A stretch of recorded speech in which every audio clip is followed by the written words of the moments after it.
Hello? Hello, is this Brain? Yeah, man. Hey, how you doing? This is Dustin Wellness from KMSU Radio. Hey, Justin, what's going on, dude? Not too much. I'm just hoping we can ask you some questions today. Sure, man. Excellent. I'll introduce you to my co-host, Ton. Hey, man, how you doing? Hey, man, what's going on? Not much. We got you on the line, and I'm pretty happy about it. So if you're ready, we'll go ahead and get started. Right on. Awesome. So, Brain, you've been in some big bands, Primus, Guns N' Roses. You're a drummer. What got you into playing the drums? Well, my mom took me to the mall when I was young, and I saw Buddy Rich with his big band. And, you know, he was just totally kicking ass, and he was like 60 or something, you know, it was like towards the end of his career. And he was just, you know, he just blew me out. I was just like mesmerized by what he was doing and how he was controlling the band and just kicking ass. And I just thought, man, that's what I want to do one day. And literally right after that, you know, my mom got me a drum set. And then I played for a while. And then I got kind of like, you know, bored, kind of started getting, you know, I was like, oh, man, maybe I'll play guitar. That's cooler, you know, because you get to stand in front of the stage. So I picked up a guitar. And I was like, I'm not that good at the guitar. Okay, I'll try bass. There's less strings. So I tried bass.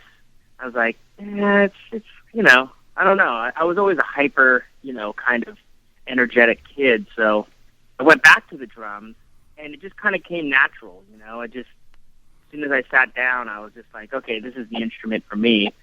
And then I just kept playing and playing. And before you knew it, you know, I was just in bands, and the phone never stopped ringing. You know, I never chose to, you know, be a drummer. I didn't go, okay, I'm going to be a professional drummer. I just really dug it, got into it, started taking lessons, you know, started doing some, you know, like the classical snare drum lessons, you know, with Portraits in Rhythm, because I knew I was really into Frank Zappa and Terry Bozzio. So I knew that that's the book he went through, so I was really into doing that. And then I took rock lessons from the rock drummer that was in town.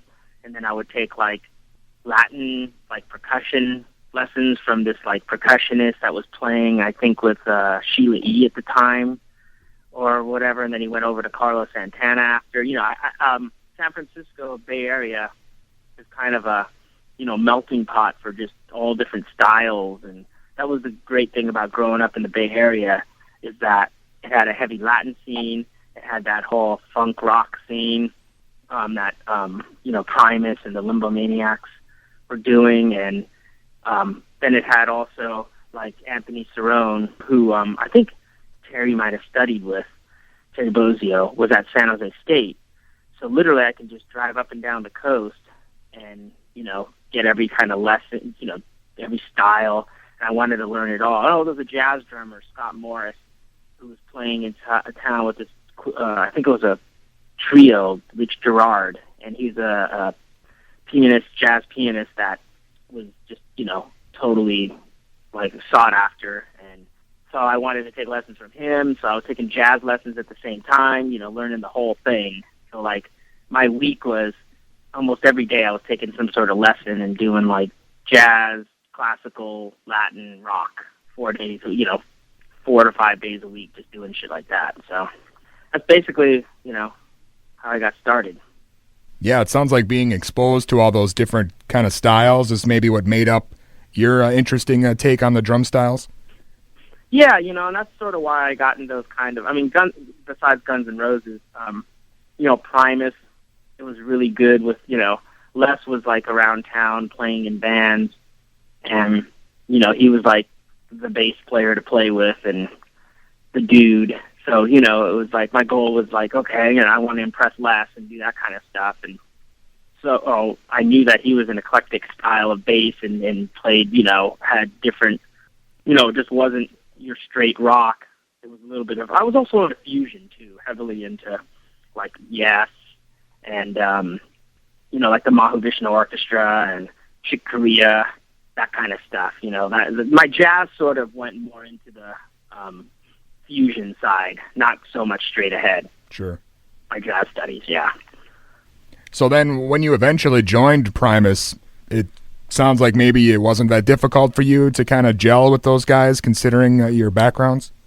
Yeah, well, I kind of, you know, because I was in the Limbo Maniacs, and we used to tour with Primus, and Primus was kind of the band that kind of blew up in town as far as that funk rock scene. There was like Fungo Mungo, Psychofunkopus, Limbo Maniacs, and Primus. And Primus was the one that kind of took off.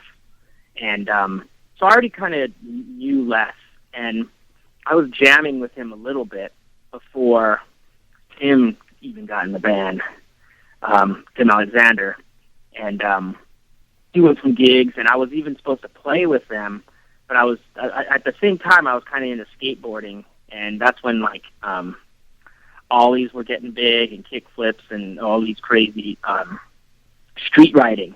So I think I was like, I don't know, somewhere in San Francisco there was just like gap in the road and no one could like ollie over it, and that's when like Natas Copus and those guys and Tommy Guerrero were all big, and I was really big fans of them, and I tried to kickflip and I got caught and I broke my foot, and the gig I was supposed to do, I think the gig I was actually supposed to do with them was the one that Jimmy Ivey and Tom Wally and the Ted Fields guy, I think that was the beginning of Interscope, came to that show. I think it was at the Keystone Corner. Oh. And I was supposed to do that show, but I broke my foot. And so they found Tim, and then Tim just kind of stayed in the band and gelled with them. So, probably if I wouldn't have broke my foot, I might have been in Primus from the beginning. Crazy. Yeah. Well, Crazy story. Yeah, and you played with them for, probably just as long as Tim did. Can you kind of give us your take on things, why the band broke up after Antipop came out? Well, I think that, Les likes to do a bunch of different, I think it was the same reason maybe why Tim kind of, left the band. I think that, Les, there was really no hard feeling. Like, I'm still friends with Les. We went off and did Bucket of Bernie Brains after that with Buckethead and Bernie Worrell and myself and Les. We did Colonel Claypool's Bucket of Bernie Brains. I did a lot of gigs with him with other side projects. And we're still friends to this day. If I go to a Primus show or I text him once in a while and, whatever. So it wasn't like, I really think that Primus was just in a weird spot. Primus had always done it their way forever. And then this Limp Bizkit thing was getting big, and Interscope was throwing Limp Bizkit on the tour. And I think we were just kind of getting a little like, we forgot what Primus was, and we started getting like Fred Durst to produce a song, other people to produce songs, Tom Morello, Stuart Copeland, which was a great experience. But I think it just started getting away from what Les wanted it to be, and I really feel like Les really wanted it to just. I mean, I was kind of done too because I was kind of like really playing with Buckethead at that time and getting into my own thing. And then, I think Les just was like, I think I'm just going to call it. And I'm going to go and do the Frog Brigade. And, that was sort of it, because he didn't do Primus for a long time after that. Yeah. I think there was like a big gap, wasn't there, when he started with the jam band scene was coming in, and then he started doing the Frog Brigade, and that, I think, like 3 or 4 years went by before, or even more maybe, before he even said, I'm going to get Primus back together. And, and I guess that, they started playing again. Well, were you ever approached, in the last 10 years or so? Because obviously Tim Alexander came back and Jay Lane was playing with them. I mean, were you ever approached to maybe rejoin in the last few years? Well, no, not really. I mean, Lur and I are still, like, best friends, and and he lives in LA and so do I, so we share a studio together. So I see Lur all the time. We got this other band that we're doing called Giraffe Neck. That's a we call it dirt rock. And we got this bass player, Dan Monty, who plays in Surge's band from System of a Down, and I met him through working with Guns N' Roses over here in LA. He was the engineer at that time, and he also plays bass, guitar, like one of the most talented kids. And so we started, so we have something going now. So I'm always, like around Lur and that whole thing. And when they were trying to get it all back together, I think Lur was really trying to go, let's get Brain back and do the whole thing. But I think what's scared, I don't know. I think, what's scared less about that whole thing is the dynamic was weird, I think, when I was in the band with the direction. I think Lur and I had a connection with what we wanted to kind of do, and then Les, it's mainly Les's thing, because he writes the lyrics. It's his, he's the focal point. Yeah. And I think the dynamic gets weird when I'm in the band.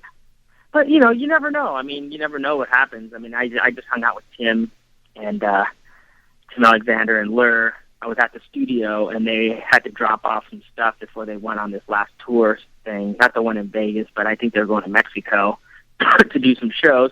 I hadn't seen Tim in a while.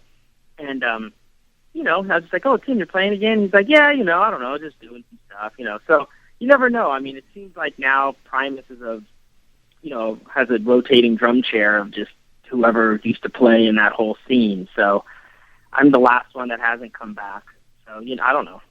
I mean, I wouldn't be opposed, I guess, if Les was like, hey, man, let's do some Brown album stuff and some Anti-Pop stuff. Yeah. I'd definitely do some gigs and do some stuff. I mean, I miss, he's one of the most amazing bass players, and Lur's, probably one of my best friends. So, we got this other thing together, and I see him, almost every other day. So sure. It would make sense. You know what I mean? Yeah. You mentioned earlier playing with Buckethead, and I've always been a huge fan of his, and you go way back even to, the Giant Robot days, and you played with Praxis. Oh, yeah. Can you kind of tell us, how you guys met up? Well, that was an interesting story because one of my friends, Joe Gore, was the editor of Guitar Player.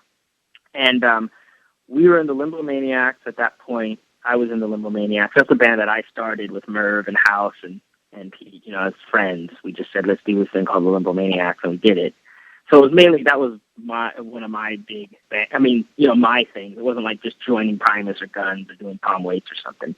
So that was our thing, and Joe Gore was this guitar player that was the editor of Guitar Player, and he was also a guitar player, and I played in some bands with him back in the day when the World Beat scene was happening, like Big City and the Leaders and that whole thing. And so we were going off to New York to work with Bill Laswell, who's big fan, and we were going to get Bootsy to sit in on some stuff in Maceo, Parker from James Brown, and all that stuff. And Buckethead had sent in a tape to Guitar Player, that where he was like, a young kid just soloing in his bedroom and saying like, Paul Schaefer, they sent it to David Letterman, they sent it to all these places going, Paul Schaefer, you got to get Buckethead to play guitar. I think it was Maximum Bob, the guy that was in the Deli Creeps, was filming him.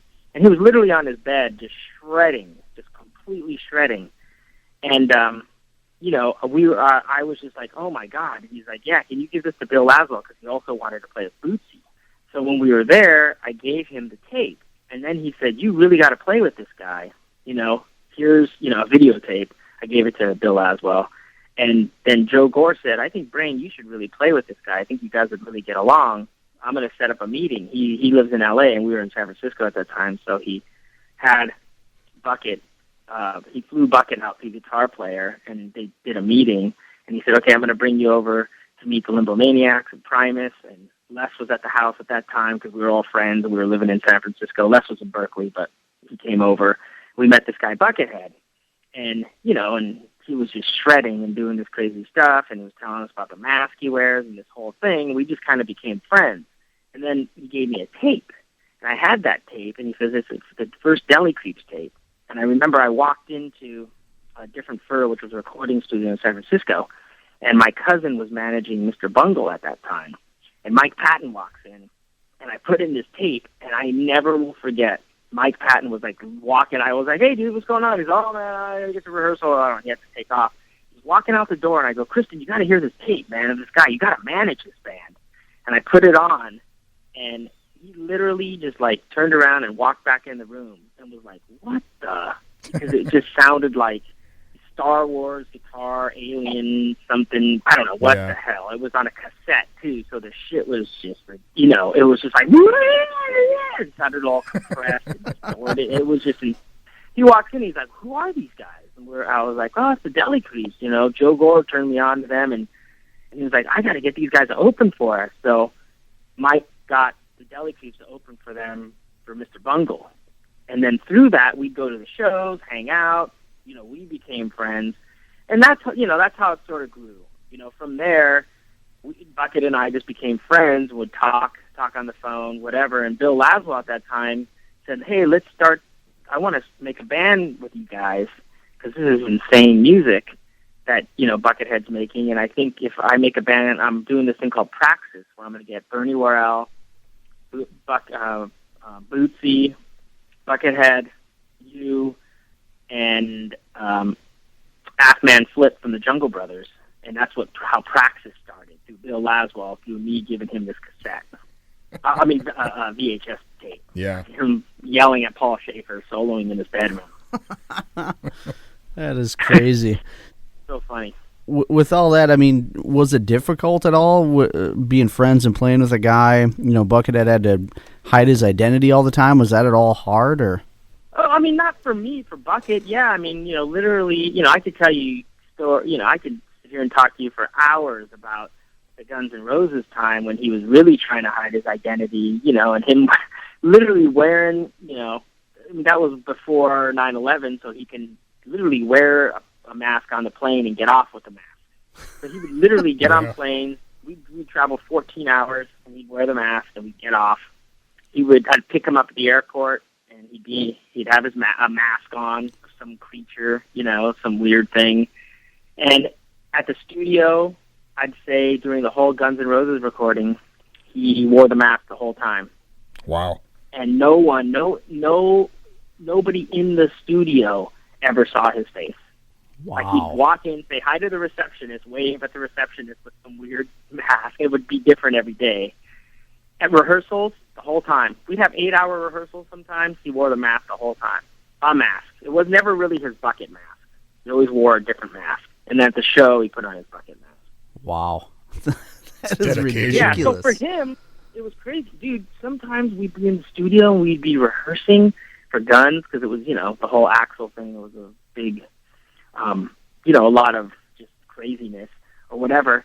We'd be sitting there and he'd have his mask on and his whole getup, his like butcher's outfit or whatever that he wore. And he'd be sitting there and I would look down and I would just see sweat dripping out from the bottom of his pants. Yikes. Because he's just doing the gig. It's like, this is what I do. And I'm just like, man. So for him, yeah, it was impossible to kind of keep his identity hidden. But when we'd go hang out, it'd be fine. But once we were starting to get more popular, he started to freak out about hanging out because maybe I would get noticed and then they would just go, is that Buckethead? Because we'd be at like Tower Records when they existed or some record store, Amoeba, in Berkeley. And I'll never forget, we were sitting there one time and someone said, hey, are you Brain? I was like, oh, yeah. And he goes, oh, man, hey, that's cool. I'm a big fan of blah, blah, blah, blah, blah, blah. And then I was with this tall guy with curly hair, and then the guy went like, hey, is that Buckethead? I was like, who? Where? What are you talking about? But I was with Bucket, we always hung out. And once that started happening more often, he started, that's sort of what kind of got our friendship a little messed up, too, is because he started going like, oh, man, I don't know, dude, I just can't hang out, or I'm going to get caught, someone's going to take my picture, and, so, yeah, it was hard for him. Well, and you mentioned, joining Guns N' Roses. Can you kind of tell us, what that was about? Was it difficult?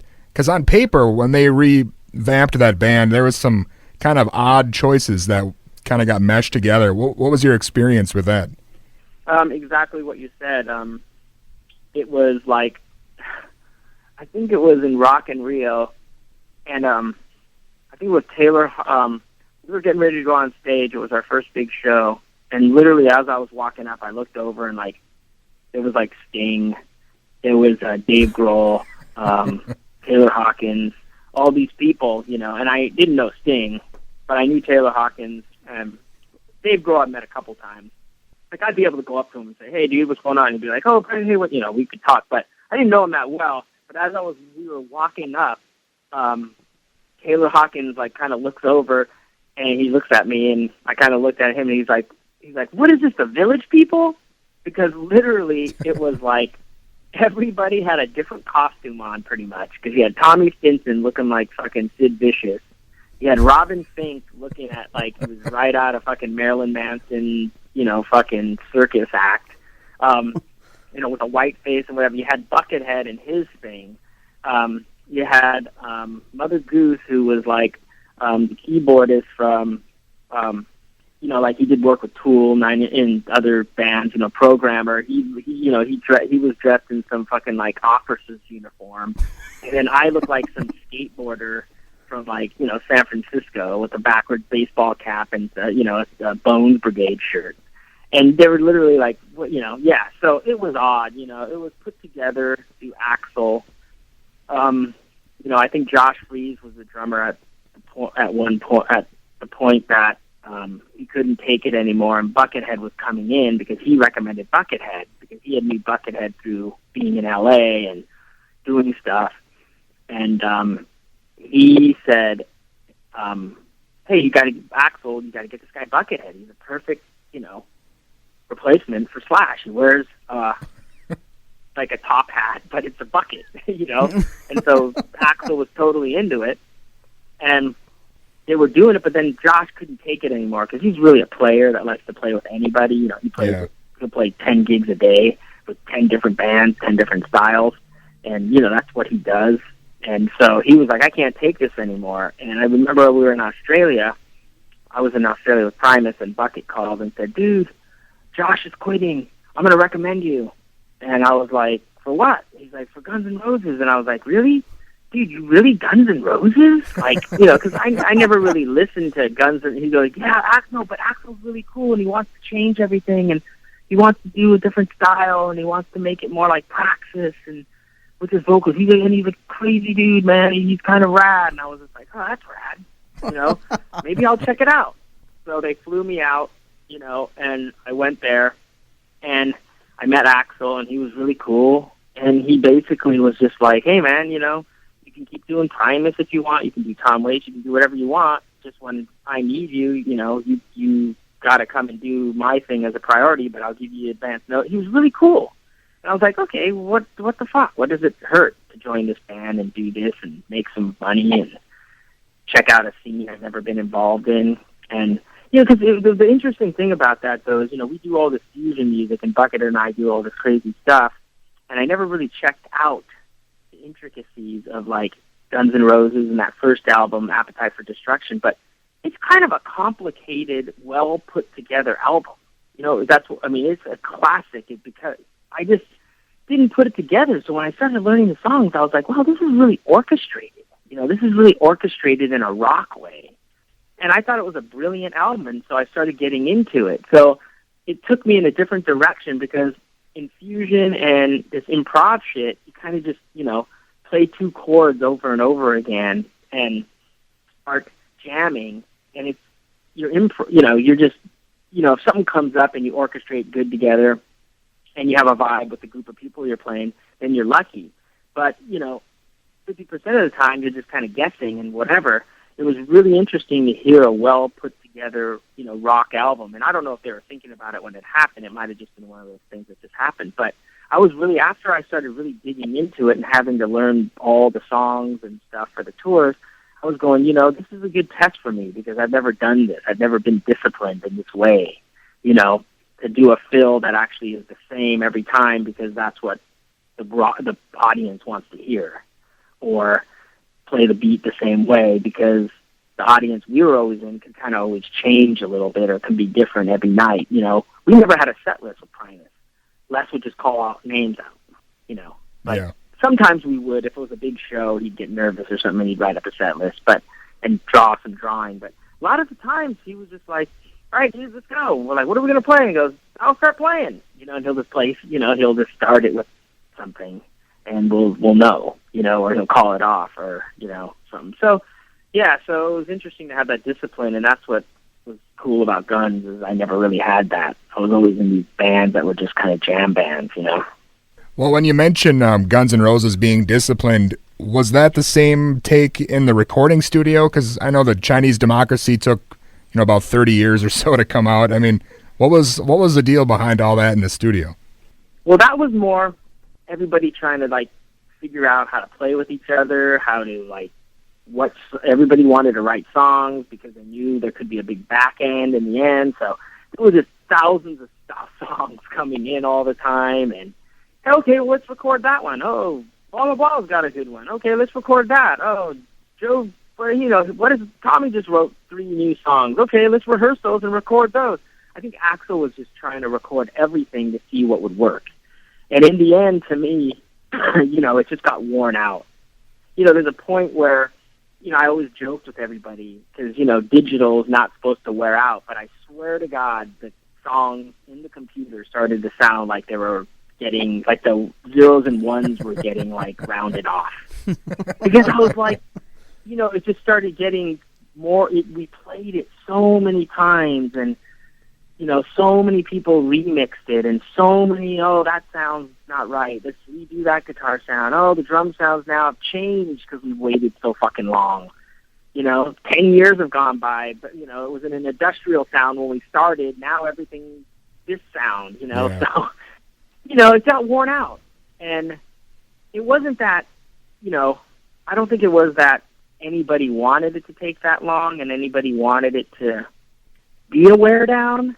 It just became that through nobody really, Axl kind of being who he is, and he's up in Malibu, and he's kind of, the orchestrator and the fucking wizard up there, just kind of phoning in ideas and, coming to the studio once a month. So when we're there this with the producers, Roy Thomas Baker and whatever, and we're just like recording shit, not knowing what's supposed to happen. So, it just became an ongoing kind of like thing, just open recording. So when we had it all, then it was like, okay, now let's take 3 years to figure out which ones we're going to pick, and now let's take 2 years to mix it, and then before you know it, like 13 years and $13 million have gone by, Yeah. So that's sort of it, like I said, I could go into specific stuff, but we probably don't have that time, so. Well, I mean, obviously you eventually left the group, and is there anything you are working on now? I know you mentioned a few projects, but you seem like a guy that probably has a lot of stuff going on. Well, I mainly quit because during that whole time, I was getting into, computers and music. I was really heavy into it. I was kind of at the forefront of it in the Bay Area with, like, when Logic was coming out. I was actually going to probably, work for Apple at one point, doing Logic, and this company Bias was happening there where you'd like, wow, you can record, Peak, where you can record into, the laptop. And I remember being one of the first guys who did that, where the guy from Peak came over, they were up in the Marin area, and he drove to my house, and he was like, okay, so we're going to try it. I had one of the first laptops from Apple, and, we're like trying to record into this computer. I was always into that shit. I don't know why. I just was like interested in it. So the whole time I was in Guns N' Roses recording that album, I took piano lessons, theory lessons, everything I could about theory and on the piano, just learning everything from jazz to classical to, blues, rhythm and blues, all that kind of stuff, because I always thought, I want to get into composing one day where I can play drums, but also, work on some of the music. So lately, I did some gigs with the Crystal Method because that was fun. I really liked them. Their new album came out, and I did some gigs with them. But as far as drumming, I'm mainly playing on these composing gigs. I just did this the last 2 Infamous AAA games for Sony. Infamous 3 just came out, and it's been awesome because I get to compose and play drums on it. So those 2 are big, pretty big games, and we would record at Skywalker. We got to use like an 80-piece orchestra. They have really big budgets, so mainly doing a lot of that stuff. Mainly like kind of sitting in the studio and tweaking on stuff, composing, doing more of that type of stuff. Producing things and doing that stuff. So that's where I want to kind of head. But what's great is, they always hire me to do the drums also. So I did Twisted Metal, and I got to play on a lot of the, drums on that. played on like 12 songs and then wrote 2 or 3 of them and, got to compose the songs and do that kind of stuff. And some movies, I did this movie called Detention, which was it starred Josh Hutcherson and Dane Cook and that kind of stuff. And, doing some commercial work right now just to pay the bills. It pays really well.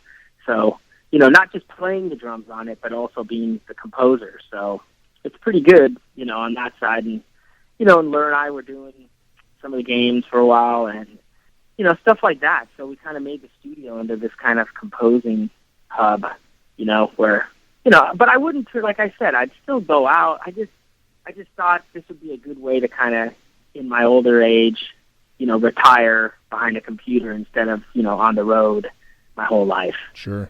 Well, I mean, you could do like Buckethead. That guy puts out 40 new albums a year or something like that. Well, Dan is his partner. So Dan is Dan, the guy who we're starting this draft neck with Lur, is the guy who puts out all those albums with him, Dan Mantia.